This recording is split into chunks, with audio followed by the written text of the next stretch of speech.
Hello there and welcome to the European Parliament here in Brussels to our Connect.Euranet debate. For the next 45 minutes we will discuss the EU's revamped student exchange programme, the Erasmus Plus, and find out what exactly that plus means for European youth. In order to give you a chance to watch and participate if you're watching us, we've got a live stream coming to you from the European Parliament today for the next 45 minutes on our Facebook page, Connect.Euranet, and on our homepage, Connect.Euranet.eu. We look forward to your comments and your questions. We also have a Twitter hashtag, and that's Connect Erasmus Plus. But first, let's introduce our guests. I'm delighted to be joined here by the Commissioner for Education, Culture, Multilingualism and Youth, Androulla Vassiliou. You're very welcome here today. We're delighted to have you. An expert, of course, in culture and education and youth. To my left, there's MEP Morten Løkkegaard. He's a Danish MEP, no stranger to the radio and the world of broadcasting. Hello. From 95 to 2005, is that correct? For 20 years he worked in radio for the Danish... Television, actually. In television. Okay, great to have you today. But today he's actually the Vice Chair of the Culture and Education Committee, so takes a lot of decisions on behalf of European citizens in that area. And we also have something different for you today. We've got professors here who can really tell us how the Commission's proposals in reality will work. We have Professor José Manuel Pérez Tornero, the Professor of Communication at the Universidad Autónoma de Barcelona. Nice to meet you. You're very welcome. We're delighted to have you here. Thanks, a pleasure. You're also a TV director and journalist and an expert. You're on the expert group for the Commission on Media Literacy.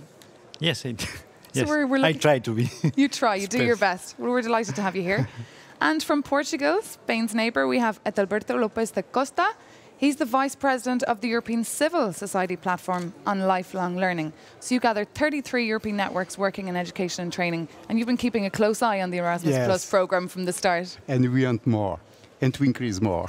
Great, well we're delighted to hear from you. And of course, we wouldn't be Connect.Euranet if we didn't have our students, our big network of campus radios. Today with us we're going to have 3 different students, but first of all we have Magda. She's working as a journalist with the Radio Campus in the University of Warsaw in Poland since 2005, and she's now actually the Vice Director of the radio, and she's really interested in media in Poland and abroad, as well as issues related to higher education and academic affairs. Hello. So you have lots of questions to ask our panellists. But without further ado, I'd like to offer the Commissioner the floor, so to say, to tell us a bit more about this programme. Thank you very much.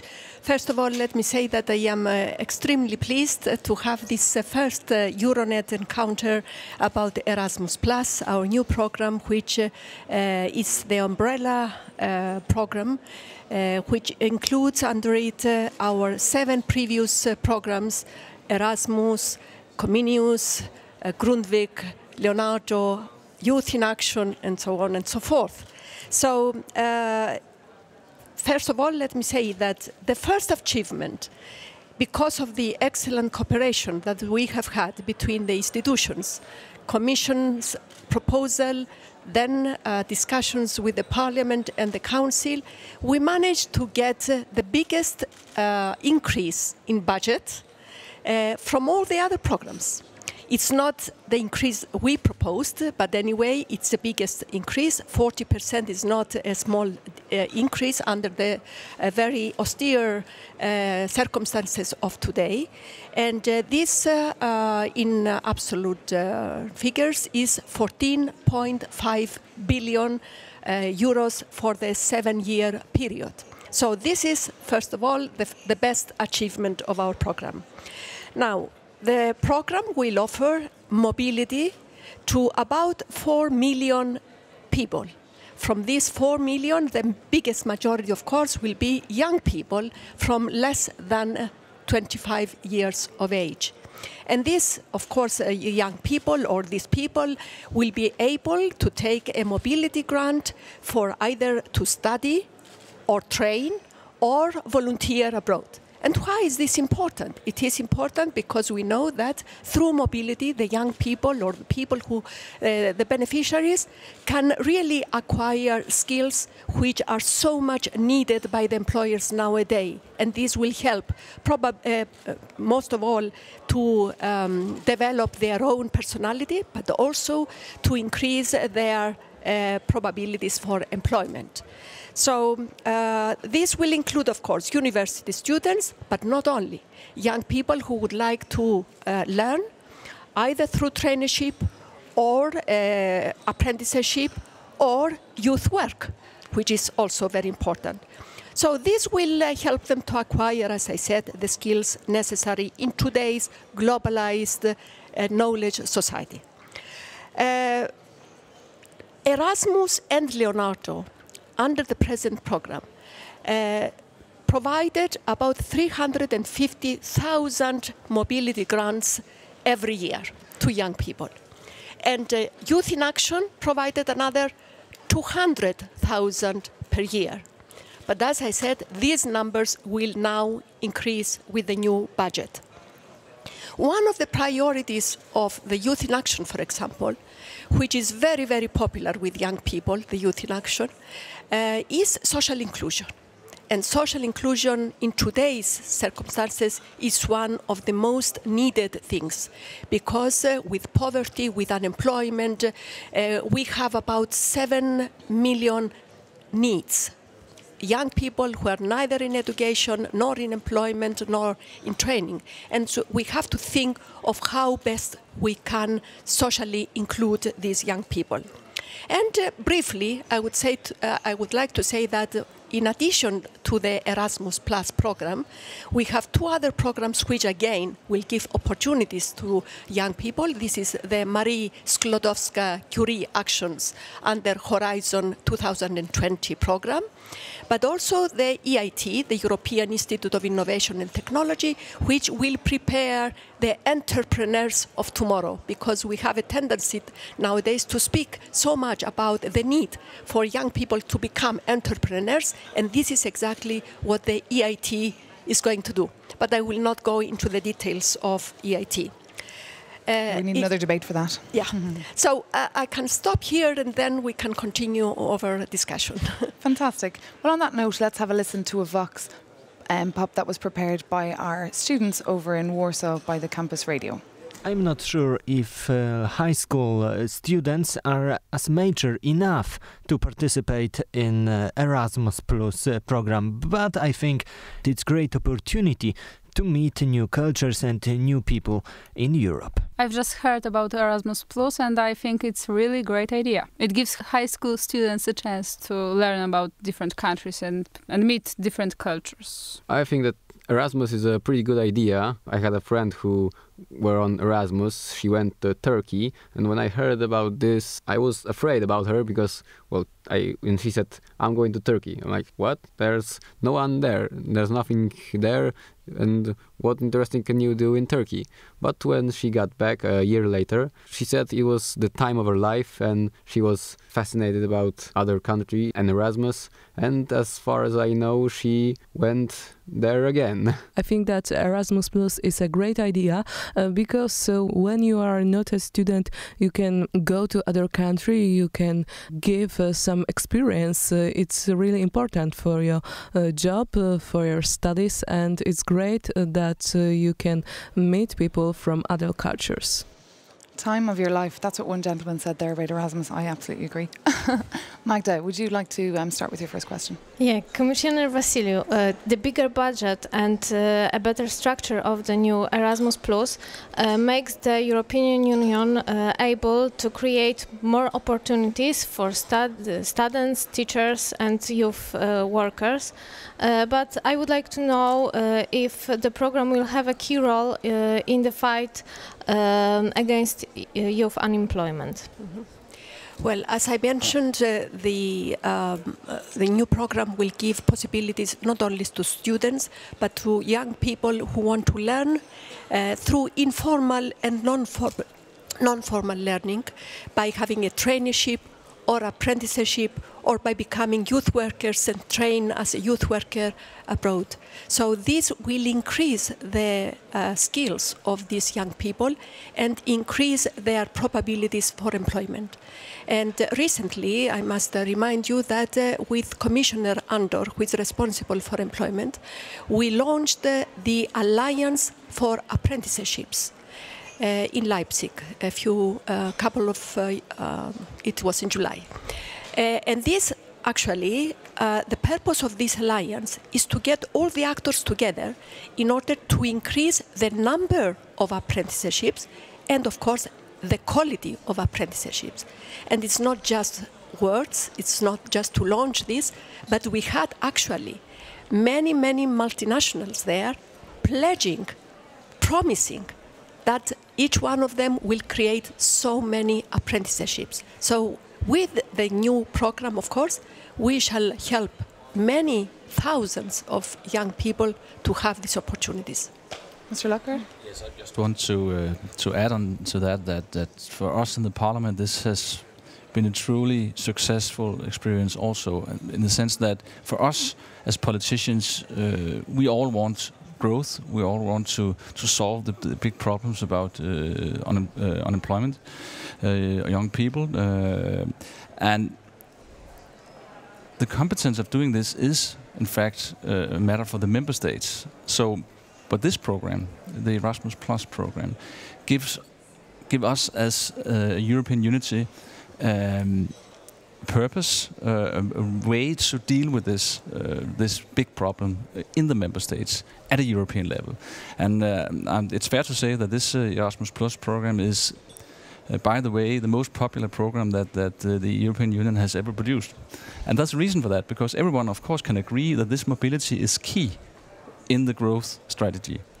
We have a growth strategy. I don't know if the students know this, but we have a growth strategy actually called 2020.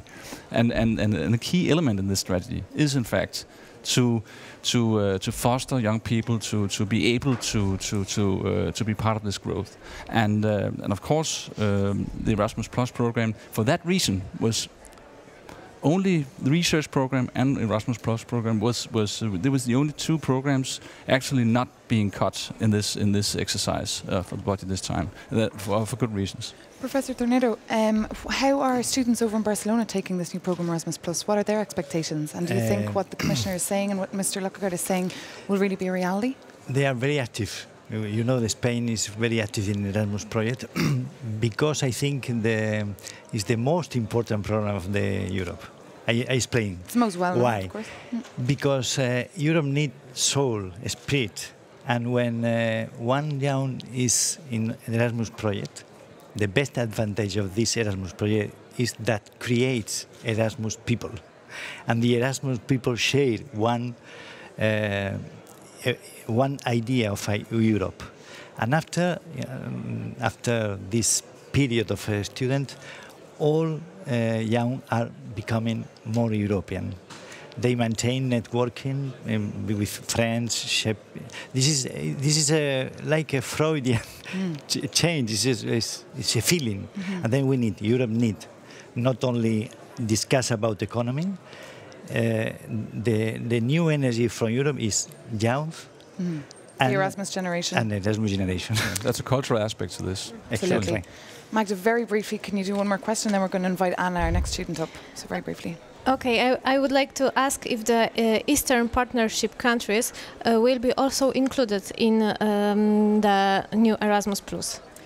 Well, it's one of the biggest innovations of Erasmus Plus is because we open all our programs to the outside world, but especially to our southern and eastern partners. And for example, we shall be, with a rough calculation, in the 7 years, we shall give about 135,000 scholarships or credit mobility grants to young people and staff, because I also want to stress that teachers' mobility is very important. So this number will also include grants for teachers to become mobile and pass on their knowledge and experience to their countries. Yes, so my answer is, of course, yes. So you can bring that message back to Poland. Magda, I'm going to have to let you go there and invite up our next student, but thank you very much for participating. Thank you very much. And we'll see you again tomorrow, because Connect.Euranet will be back, of course, tomorrow with another debate on the Marie Curie programme. Check out.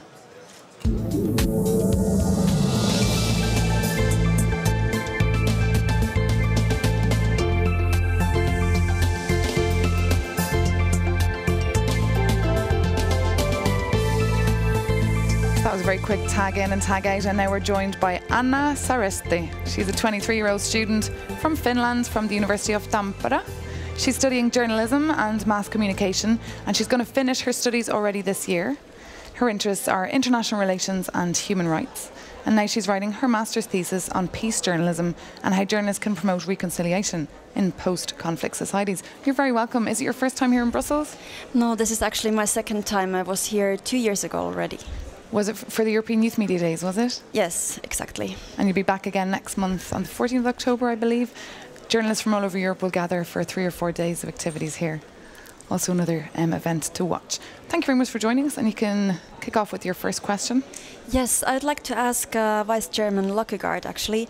The Parliament's lead negotiator for Erasmus+, Doris Pack, has described Erasmus+ as a user-friendly program. What is meant by this, in your opinion? Yeah, that's a very good question. Sounds like a manual for a computer game. What I can say, because unfortunately I've never been an Erasmus student myself, so I don't have the experience of so many other people.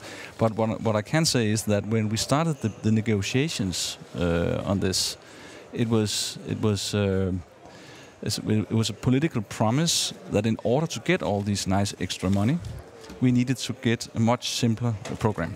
And this has been the key for us also as liberals, now I'm talking as a liberal, in the negotiations, to be sure not only that bureaucrats and politicians could be sure to get more money and more additional value out of this program, but also that students actually could, and appliers for these grants could be sure that this was going to be an easier process. Whether that will be the case, I really hope that. I don't know yet, but we have certainly worked for that. And maybe the Commissioner can, I don't know, but I'm sure we are both we have been very much into this in the negotiations, into this discussion about how can this actually improve the situation for the applier. Well, let's ask Mr. Lopez da Costa, who hasn't had a chance to speak yet, the Vice President of the European Civil Society Platform on Lifelong Learning. You've all been following this very closely, this Erasmus Plus funding, since 2001 and 2011, excuse me, and you've set up a coalition of stakeholders to monitor the negotiations, and you're stressing on financial and management simplification and on the content of the new legal basis of Erasmus Plus. So what do you expect from this Erasmus Plus program? Yes, we are very happy for our efforts during these 10 years of work. 10 years. Building a network. And now that we are building complete network, we are trying to enlarge and to have the support for the new program. We strongly support Erasmus. And one of the first things that we have to do in our network is to keep people in mind that Erasmus is not only for students. That's our first job. So we have lots of work to do. And the other thing is to keep the enthusiasm that the first words of our Commissioner brings to this debate. So we have to keep enthusiasm and joy for learning in Europe. That's the second one. How can we build that?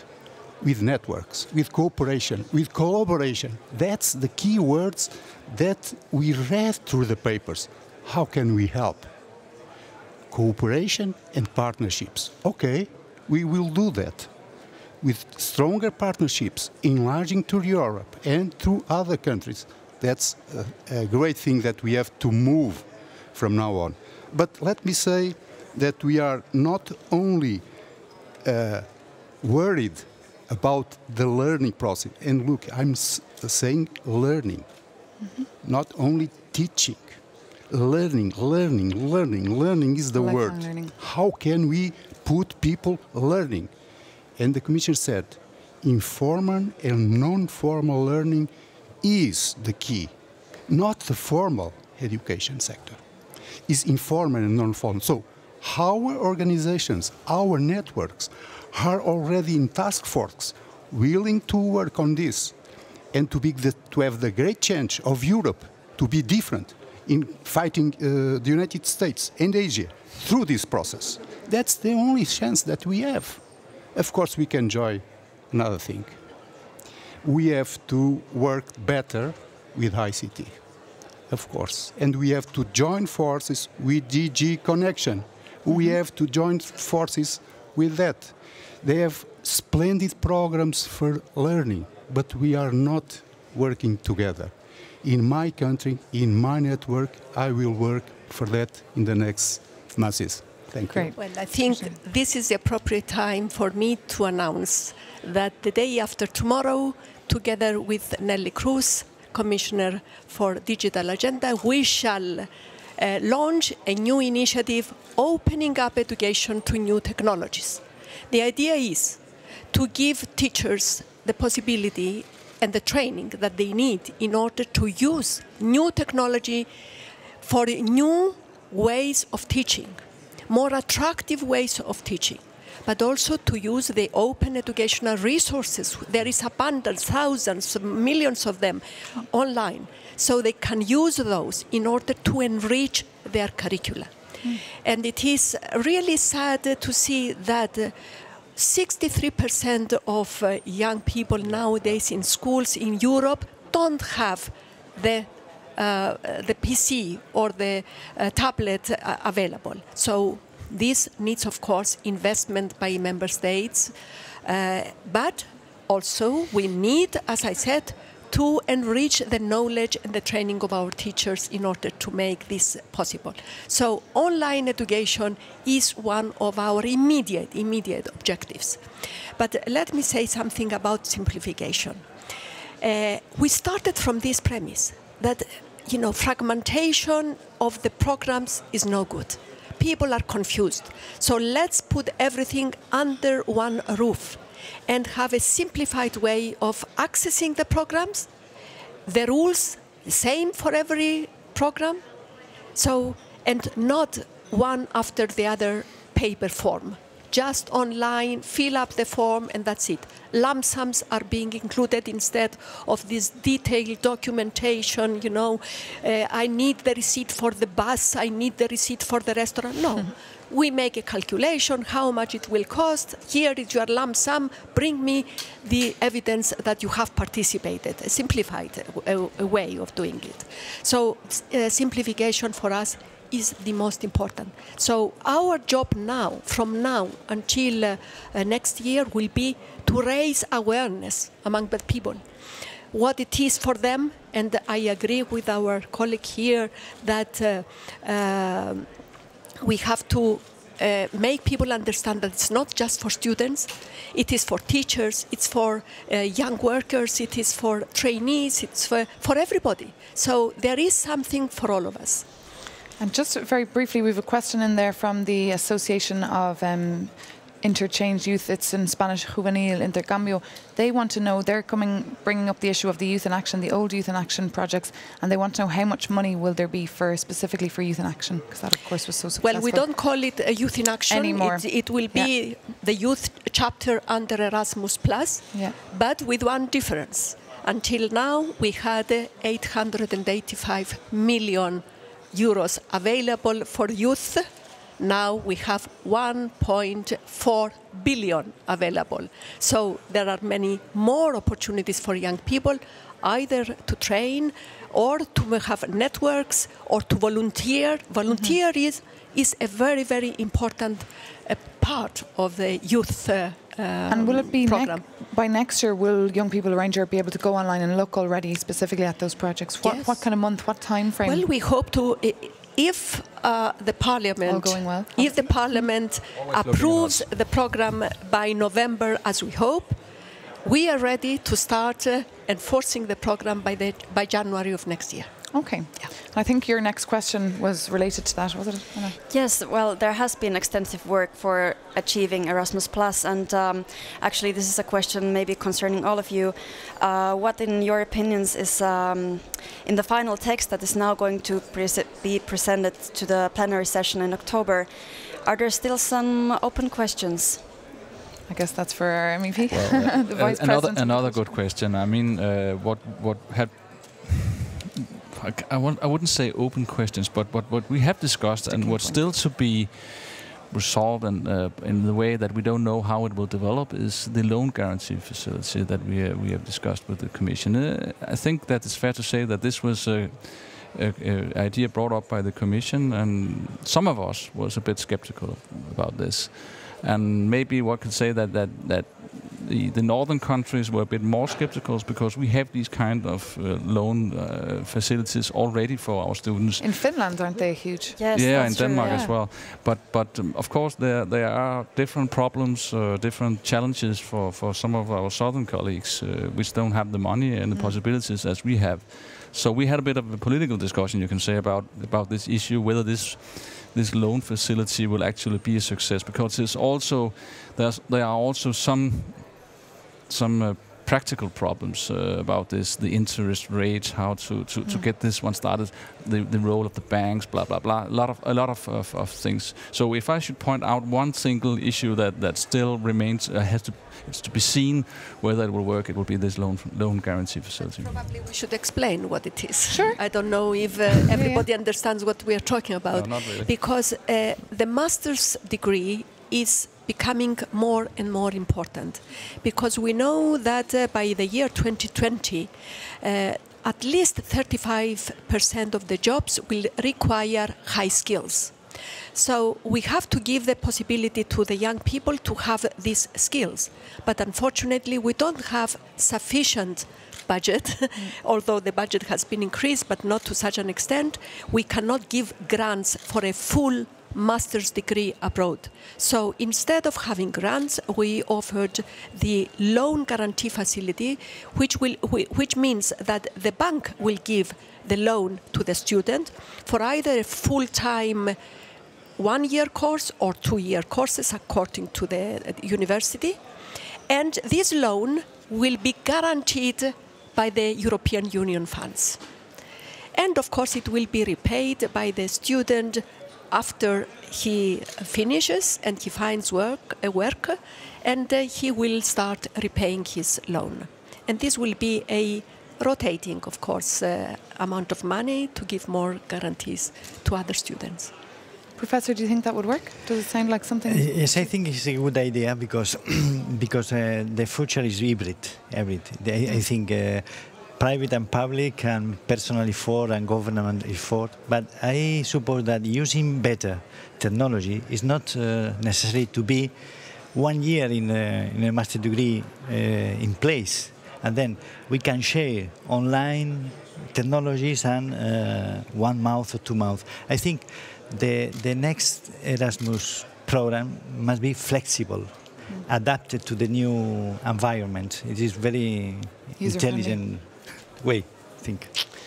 Okay, well, on that note, we're going to have to say goodbye to Anna, and meanwhile, you can just to add one thing about the industry role on this chapter, because when we talk about this, we only think about universities, and nowadays, when we talk about informal learning and non-formal learning, if we come to the industry and say, perhaps we have something to dialogue about this, and if you enter on this process, not with the budgets that we have, but we need you to come to us and to discuss this matter, perhaps we achieve better results. So from the beginning, Commission, I think that we have to build this network and partnerships within industry also. This raises a very important issue of the skills gap. And that is, of course, why we have 2 innovative provisions in the new program, in order to bring the world of education and the world of work closer together, in order to create new curricula, new programs which correspond to the needs of the world of work. So we have the knowledge alliances for universities and businesses, and the sector skill alliances, which are for VET and the industry. Great. Okay, on that note, Anna, thank you very much for joining us. Anna from Tampere. Thank you. And we'll invite up Rocío.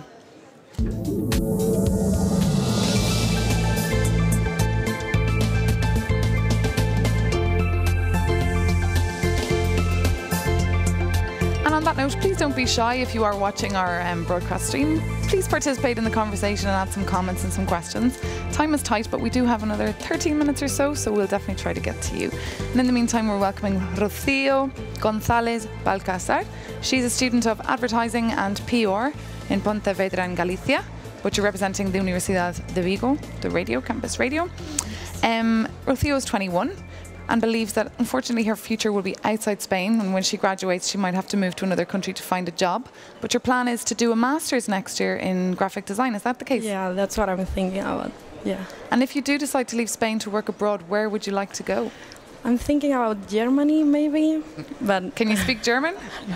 No, I need to start with my German. We need to get the Goethe Institute to send a mobile language class around Spain and Greece. On language, because this is a very important issue, because many students who want to take an Erasmus are put off by the fact that they don't speak the language of the other country. So we are giving emphasis to this in the new Erasmus Plus program, so that online courses for the language of the host country that you are going, in order to give you sufficient knowledge of the language before you ever leave your country. So this is a possibility for you, yes, Ruthia. And Ruthia, you haven't done Erasmus yourself? No, I have. I did it last year. Yeah, I went to Italy. Oh, to Italy. Okay, because you said you spent some time in the States as well. Yeah. So you've travelled a lot. A little bit. Great. Well, you would have a question for Professor Tornero. Do you think this program could be successful in Spain, given the fact that the Seneca program has failed and the Erasmus program is getting less and less money? It depends on the government. I think it will be a success also because the people want to be abroad. But you know that in Spain we need also Erasmus internal program for the cultural diversity. But I think this we have the same objectives, and I am sure that with the support of the people, the students, the government accept increase the money to this program. I'm sure. Can I bring a word? Because we both are from countries in crisis, and in Portugal I found a different approach. Nowadays, our national agency, the directorate, and in Lisbon, there is a strategy to have more people coming from Erasmus and to have more students coming to abroad.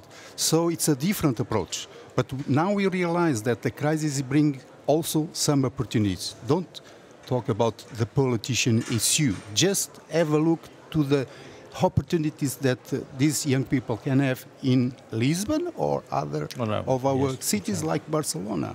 That's important. You know the question? Yes. So, given the current situation, even if you get a higher education, it's hard to get a job. So why should people keep insist on getting education instead of working experience? Why is this program different? Because our evidence shows very clearly that, as I said, in the next few years, high skills will be very important. Low skills will be minimum. So the higher skills a person has, the better chances for employment.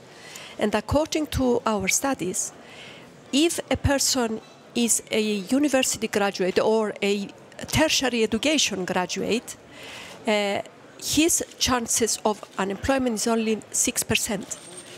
The secondary education graduates is going back up to 8% unemployment, and those who don't complete secondary education is 17%. So the higher education you have, the better chances. Of course, the crisis has hit everybody now.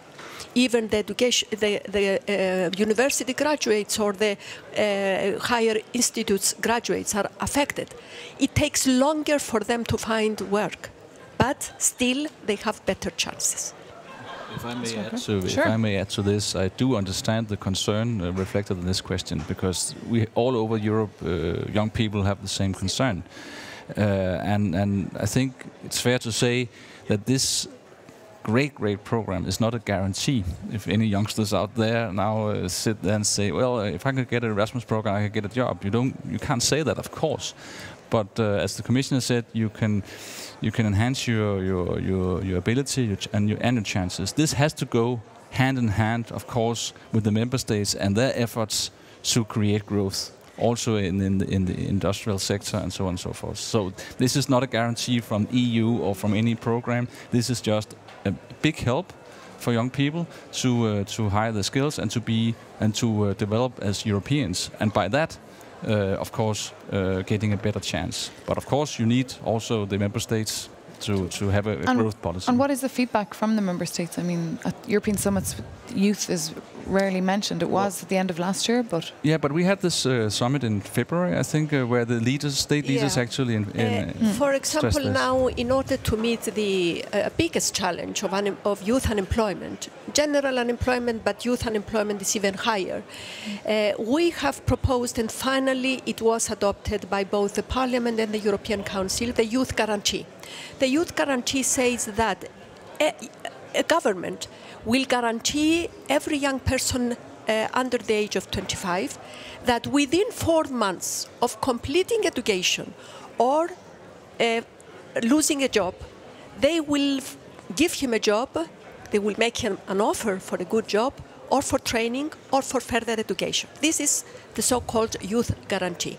And because this, of course, needs money, needs investment from the governments, the European Council, in their budget, has earmarked a sum of 6 billion euros to help member states with youth unemployment above 25% to use this amount in order to give performance to this youth guarantee. And have you heard much about this youth guarantee in Spain or in Portugal among young people or among students? Not yet, but as we are, of course, one of the countries in Portugal that are in that condition. Both. Yes. Spain and Portugal. For sure it comes with some anxieties that people can apply for that chance in Portugal. But we are worried about the public sector and universities, how they are running nowadays in Portugal and in Spain and Italy and Greece. So I think that we have to think about how to manage this help or this cooperation to the universities, and at the same time to bring their autonomy, their freedom to raise their students as they want. So it will be... The European Commission has set up a help desk in order to help member states to see how best they can organize themselves to give, to enforce this youth guarantee. Okay. A little question online from Anna Wawliska, I guess Polish. It's a practical question, but I guess we'll have to wait till next year to find out. Her question is, how can candidates apply to do the Erasmus Plus program? What are the criteria? I'm sure that has to be there will be many awareness raising in events, information events. So I advise Anna to look out when we shall have the information event in Poland so that she can follow it. Great, thank you. One more question from Rocío. Yeah, this is for Commissioner Vassiliou. It's something you've been talking about, the whole debate. Like, what are the big improvements that the Erasmus Plus program brings to the students? I'm sure it's already being debated already. Yeah. But let me repeat that it is not only for students, but it is for people in general, mainly young people, of course, but not only to study, but also to work, to have a training, to have an apprenticeship, to have volunteering abroad, because volunteering offers also many possibilities and enriches the skills of the young people and their experiences. And also for youth workers, exchanges of youth, to train as a youth worker, which is very important. So many possibilities with an increased budget.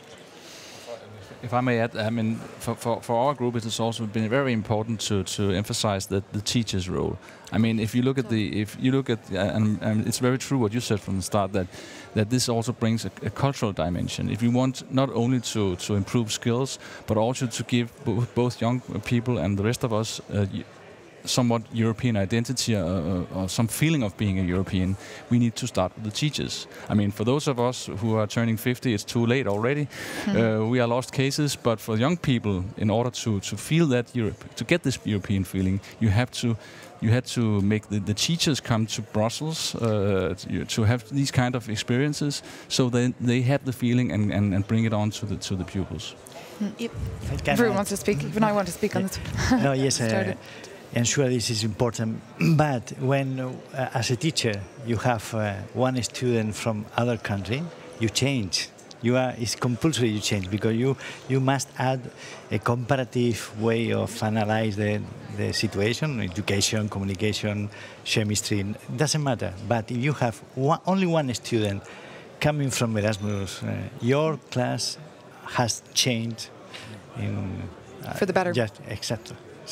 Yes, that's why mobility has an impact, general impact on the education system. It's like a virus. To the quality and to the excellence of teaching, because the teacher, he has to face 1 or 2 foreign students. He has to be very careful. He has to give quality to his class so that the impressions will be good. The same goes for internationalization.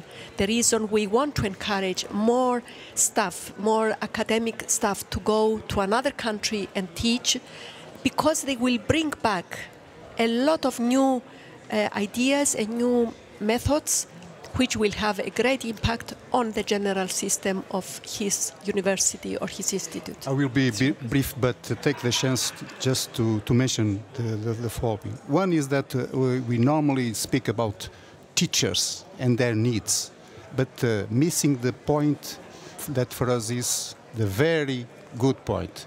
It's about leadership. Leadership in schools, leadership in universities, leadership in managers, everything. So don't forget, leadership is very important when we speak about changing the role of the teacher and not changing the role of the rector. Then nothing changed. So that's one point. And the other point is about politicians. It's very difficult for a country like us, or for small countries, to have politicians on board about this process of learning. So HillSeas will make another effort, and in December, in the first week of December, we'll make here in the Parliament the Long Life Learning Week, and trying to have MPs in force, making seminars, and be realizing that this Erasmus must be for them and not only for the learning people, for all of them. I can just tell you that being a parliamentarian myself, I can say in this house, in this parliament, the Erasmus Plus program is such a big success that everyone wants to have an Erasmus. Erasmus for policemen, Erasmus for architects, Erasmus for this and that. We have to limit it. Yes.